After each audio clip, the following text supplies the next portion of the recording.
करुणिया अंकात राज्य स्थापू पाहासी भरत एवढा न करी तू अनर्थ शरणागत मी तुझा शरणांगत मी तुझा मी शरण आलो काही काही तुला मी तुझे पाय धरतो एवढा आकांत करून एवढं सर्वाला दुःख देऊन त्या गादीवर तुझा मुलगा बसवायचा आहे का?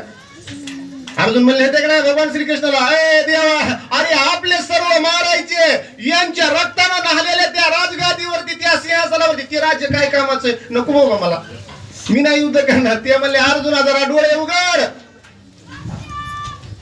शरीर जाता आगवे नाशिवंत स्वभावे म्हणून तो धुंजावे पंडू कुमारा धनंजय त्या ठिकाणी धनुर्धरा म्हणून तुला युद्ध करावं लागेल म्हणजे शरीराचा स्वभाव आहे नासकय घुसकय हे जाणार आहे आणि तू काय याचा अभिलाष धरतोस म्हणले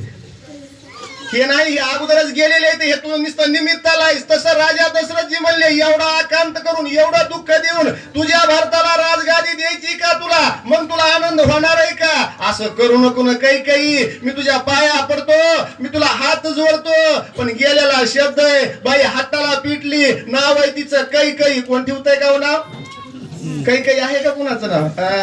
म्हणून इतकी केविलवाणी अवस्था झाली राजा दशरथाची आपण अनुमान काढायचं म्हणून रामायण ऐकायचं राजाची अवस्था जर बाई ही करती पाठीमागे ओव्या गेल्या आमच्या रामराजे महाराजांनी सांगितल्या स्त्री वा वा वा वा लय भारी माणूस आहे महा हे तर तत्व आहे आपल्या परमार्थातलं परद्रव्य परनारी याचा धरी जो विचार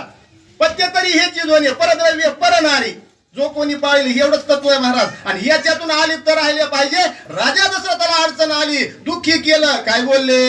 म्हणून चरिणी ठेविला माता क्षमा करी मज दशरथा न मागावी ही वरद कथा वन रघुनाथ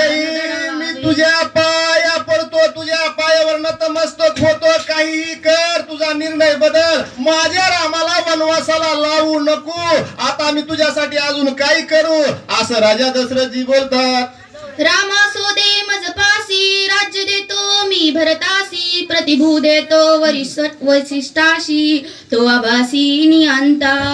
हो आणि म्हणून म्हणले त्या ठिकाणी बडे महाराज पत्रकार वाचण्यासाठी या पुंडलिकावर